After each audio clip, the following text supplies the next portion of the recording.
Welcome to the Wally Show Aftercast. All the stuff we did not get to during the course of the show today. You might have noticed a little bit of a new format in the Aftercast where I used to always do my story, then Betty would do her story.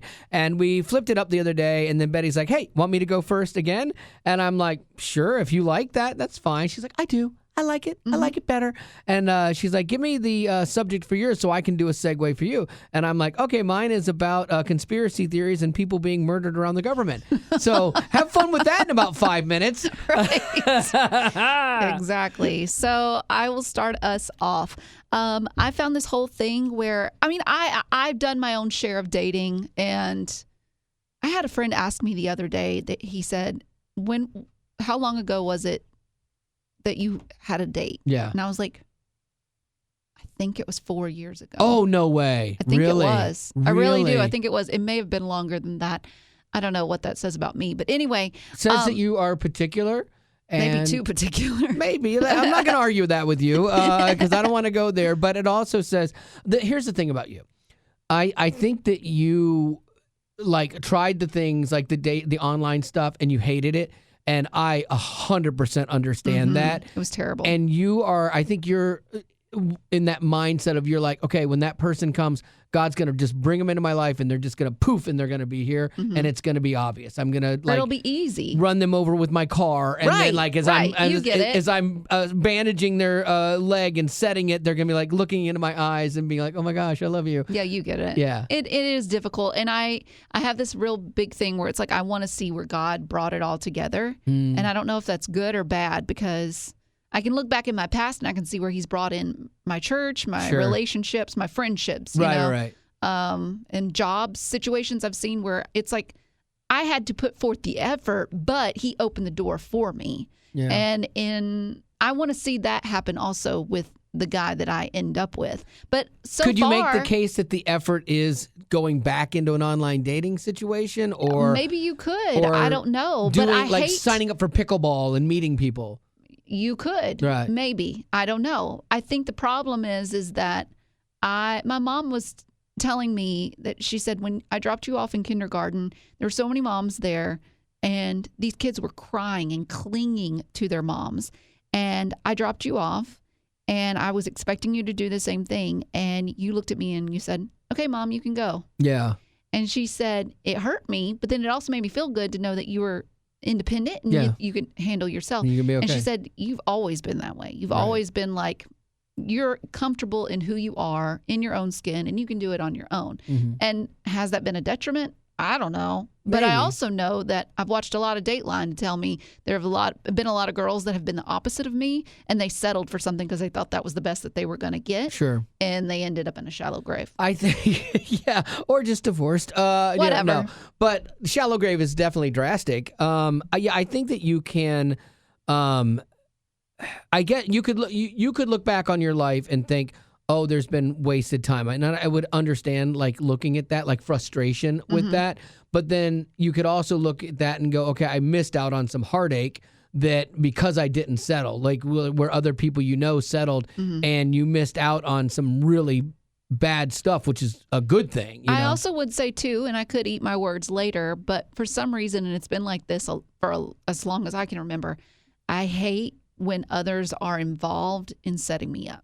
Yeah, I know that. I've that. offered, and I get it. And I've tried to sit with that and wonder, why do I hate that so much? And I think it's because I have this people pleaser mentality, and so I've gone on dates with people that I wasn't interested in because that person was like, hey, why don't you check on this person? This person could be an option. And then I keep going on dates because I'm like, well, things could change, but then they don't. And then I have to explain to this person that set us up, and I'm afraid that they're going to take it personal. I like situations where it doesn't involve anyone else. It's just me. Sure. And I understand that. I guess my thing to you as a friend would be, okay, you have to create those situations then. Yeah. If other people are trying to create them for you, but you don't like that, then you have to figure out, okay, well, how do I create that environment? Because just staying here at work with all married guys and quite honestly some ugly guys. Let's be honest. Oh, I know. Seriously, the dating pool here is a baby pool. It's not. It's not even a pool. It's non-existent. Yeah, inexistent. I don't know. Non-existent. Non-existent. But that's it. Dating for you at work, because some big companies you meet people and you can find people in your stage of life.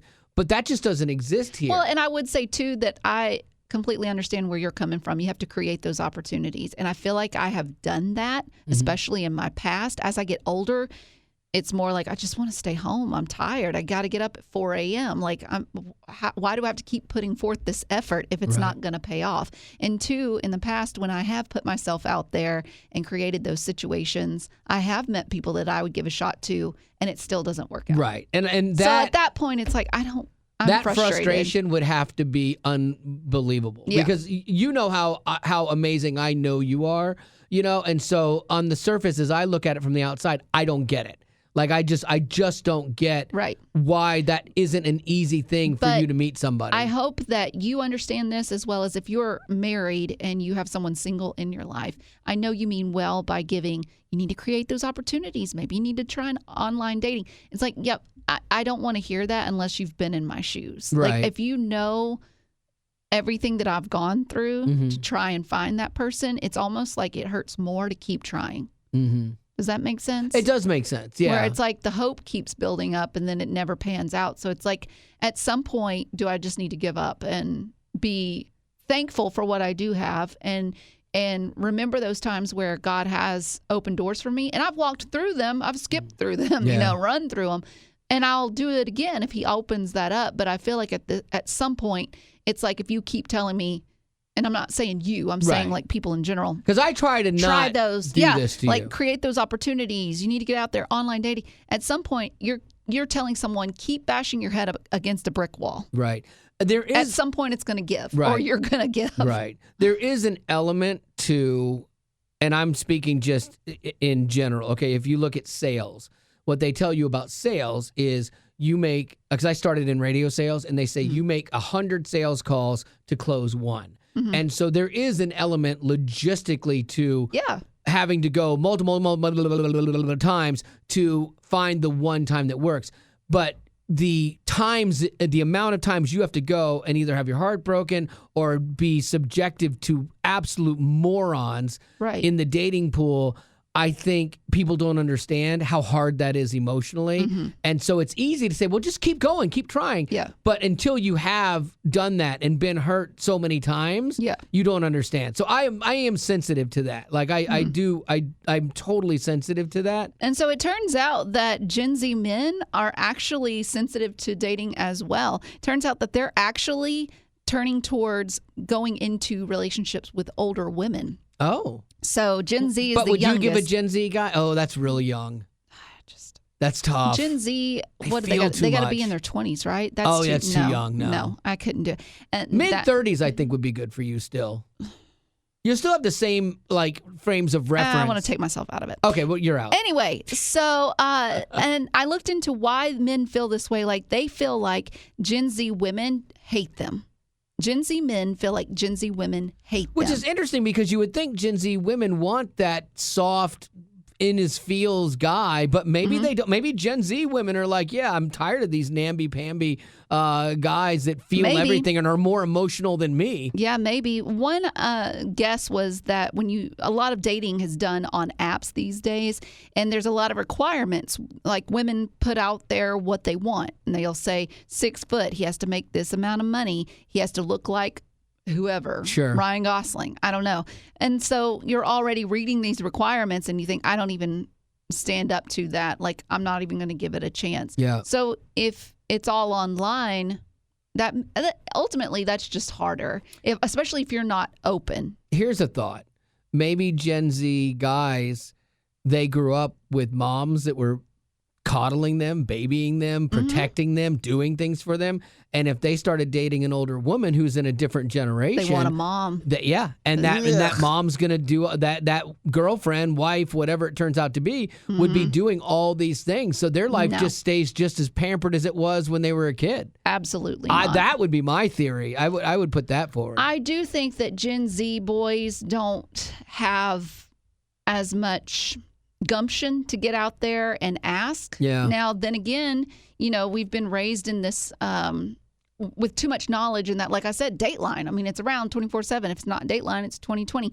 And women follow crime shows. They know what to look out for. And we also hear constant stories of men being creepy. And so Yeah. it does put women on guard. Maybe we know too much, or maybe that's a good thing. I don't know. But then again, I also think it has to do with broken families, that there aren't dads in the family to raise men. Sure. And so boys are being coddled by their moms, and they don't really know what it's like to be a man. Get out there and ask for a date. When I was on TikTok the other day, and there was a girl who had like a handyman in her apartment working on something, and she has a phone rolling kind of down hidden.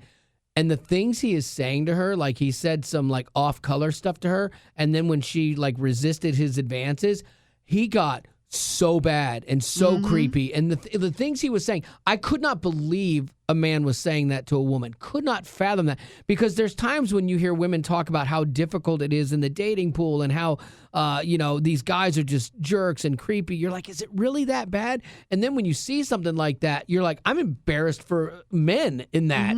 It's like, dude, like if I had been there, I would have smacked him. Like, what is wrong with you? You're terrorizing and putting in fear this girl that did nothing wrong except it resists your creepy advances. Yeah. And so, I feel bad, like for women in that position, because you guys are right. Like it's scary out there, and you gotta be careful, and you gotta have some walls up, unfortunately, to protect yourself. And you know what? You really need to have protection. Yes. Big time, because there's a lot of theories out there, mainly conspiracy theories, and you don't know whether to think that they're true or they're not true. Some of them even involve murder. Yes. Well done. You did so good. That was pro level. Because it's weird. I don't subscribe to many conspiracy theories, but there are some that you're like, that's plausible, And like when you look at the amount of government people that have gone missing, died, and after they have come out against something, or brought information to light, and then poof, they disappear. Like one of the guys that discovered COVID, like I think he was this Russian guy, fell out of a window conveniently, and like when you see these stories, and there's stuff around like old political like presidents, and then people that were bringing things to light that all of a sudden they met with a mysterious death or just disappeared. It's scary, and it makes you go, well, how much is like real that's happening? There was one show, I think it was a documentary on Netflix or something that I watched, and it was all about this intern. It wasn't Monica Lewinsky, but it was another intern for like some, I don't know, government person. And it ended up that they were having an affair or whatever. But he ended up getting rid of her, as in like, because she knew too much and he didn't want his family to know. It's crazy, man. That's scary. Well, right now, the White House is actually looking at multiple federal agencies and members of Congress who said they're taking a closer look at connections between about 10 of these cases from the past. And like, all right, well, what happened here? Wow. And it's crazy. My tile guy, the guy that's doing my bathroom right now, he does not say he's a conspiracy theorist. He says he's a conspiracy factist. He's like, these things are fact. They're not, it's not a theory, it's fact. And he says it with such conviction. Like he's in there doing my tile and he's listening to different like YouTube things and podcasts. Wow, and he's stuff. living my dream. Oh, yeah. Is he all about like Bigfoot or like UFOs and area? His are more What like is it, Area 91? 51. 51. I brought up Area 51 and he kind of like, whatever. Like he's more on like government. So like that is a government thing, but he's more like on like government stuff that's happening right now, not aliens and stuff, but like stuff like that we're talking about here and the crime that happens inside of these. Oh, so is he bringing you in on that? Because here you are talking about it. I know. Like it was, I don't know. I met him day one about 5 days ago. And, hey, how you doing? Hey, Tile, you're great. And then I don't know how we got onto it, but within 10 minutes, we were in conspiracy land world, man. and he was going on about stuff. And he's the nicest guy, and he's has such conviction about it. Like, he believes all of it. And I'm like, okay, I see that's plausible. I don't know if I'm there yet with you. Like, one of the theories was that Erica Kirk is John Benet Ramsey. And I'm like, okay, I'd have to do a little research on that. I heard that Erica Kirk was responsible for Charlie Kirk, but I don't know. I've heard that from Candace Owens, but not John Benet Ramsey. Listen, Candace Owens got on a couple of things, and they turned out to be true. How? She has never proven a single thing. Listen, she hasn't. No, okay, but I'm not talking about the Kirk situation. Yeah. I'm talking about the French president and his wife. That was never proven. Here it is. You're a conspiracy theorist. theorist. It's proven by what is not done. No, see, no. Yes, yes. You, this is why you watch radio or you listen to Radio Rental that has, it just throws out theories and stuff and has no conclusion. Erica Kirk, I like or to not live Erica in the Kirk, mystery. the, what's her name? Candace Owens is a fantastic journalist. Like, she has more, she should have more integrity than what she's doing. What she does, and she's good at her job, but what she does now is she just throws out thoughts and questions that are like, well, what if? But she never brings receipts. She says she's going to bring receipts, but she never does. It's always another question, another what if. And like the guy, my tile guy, I brought up her and he goes, oh yeah, she's a puppet for the anti this, but it's by the one side that's putting her out there to distract people. And so like he actually makes the case that the left is controlling her by distracting people on the right. So like it's... I think your tile guy needs to make some friends. He needs to finish my tile. It's really where we're at right now. But he does such a good job. He's so meticulous. I'm like, but taking too long. Conspiracy all you want, dude. Like, just I'll even sit there. Just keep laying that subway. But like, the latest one was we were talking about the astronauts, and he calls them the castronauts. Meaning like actors, like the cast of actors. Why? Because he thinks that it's the same conspiracy. The first time we went to the moon, they redid it again to take our eyes off of the Strait of Hormuz and all of and Iran and all of the fights and the battles and gas stuff going here to celebrate something going on over here. Now, you could say we were in a messed up situation in '68 when we went to the moon and it united us and bonded us. And people say, well, that was a conspiracy because that's why it took our eyes off of the ball, you know. And I do think the government is, and now I sound like it. Anytime you say the government passionately, okay, tile guy. Yeah, you sound like a conspiracy theorist because they are the best magicians. They are so good at misdirection on both sides. Doesn't matter. They've all learned how to misdirect and how to twist and spin. I've got a conspiracy theory that has turned out to be fact, and that is I started out saying this man, meaning Wally, will turn into the friend that he wants his best friend to be. Oh, sure. Yeah. Okay. So you're now turning into the tile guy. You want to be best friends with him. You did this with Gregor Bear with the mountain biking. You did this with our engineer Phil and his, what was he doing? Motorcycle riding. It almost killed me. You've got another Disney friend that you've turned into more Disney with. You do this with your wife. Yeah. Disney adult. Oh, no. I'm still resisting that. You are a chameleon, sir. I am a chameleon. That is very true. You're a chameleon, and now you're besties with your tile guy, I'm not and now you're a conspiracy theorist. I've always been a little theorist, conspiracy-minded. Like, just a little theorist. Stitious, yeah. You know, I'm not superstitious. I'm a little stitious. But I've always been a little bit... Here's where I think about this. Conspiracy theories exist because there's a nugget of truth in them. They're not always as far to the right or left as they seem to be, but there's something that did. It's kind of like stereotypes. Why do stereotypes exist? Because there's an inkling of truth in it that began to make it expanded. That's how I think conspiracy theories are. That said, I think that the government does things that would terrify us if we really knew that they were involved with, because running a country filled with people that are nut jobs and overreact and cannot buy toilet paper. Yeah, I mean 100% COVID. What an example. No one ever said toilet paper was in trouble, and all of a sudden toilet paper's the problem. I loved Joe Biden back then going, Americans didn't panic, he did. And you're like, no, Americans panicked like crazy. I couldn't get toilet paper for a month because Americans panic. That's why we don't tell them stuff, you know, because Americans cannot handle the truth. We cannot. You can't handle the truth. That's it. We cannot handle the truth, you know. And so the government to keep a free government going has to do things that seem like in the counter interests of a free government by controlling and manipulating. And you know what the crazy thing about it is? I'm okay with the level of that. Now, I don't want it like a dictatorship, totalitarian government, but if it keeps the peace, I'm willing to accept that they will do things that are not great to keep the peace and to keep this company functioning or this country functioning. And I think it's a necessary evil because it is evil. The things that I think that they do are not good. Black bag ops, all that kind of stuff. The things that you see in movies, you're like, there's no way that could happen. It's coming from somewhere.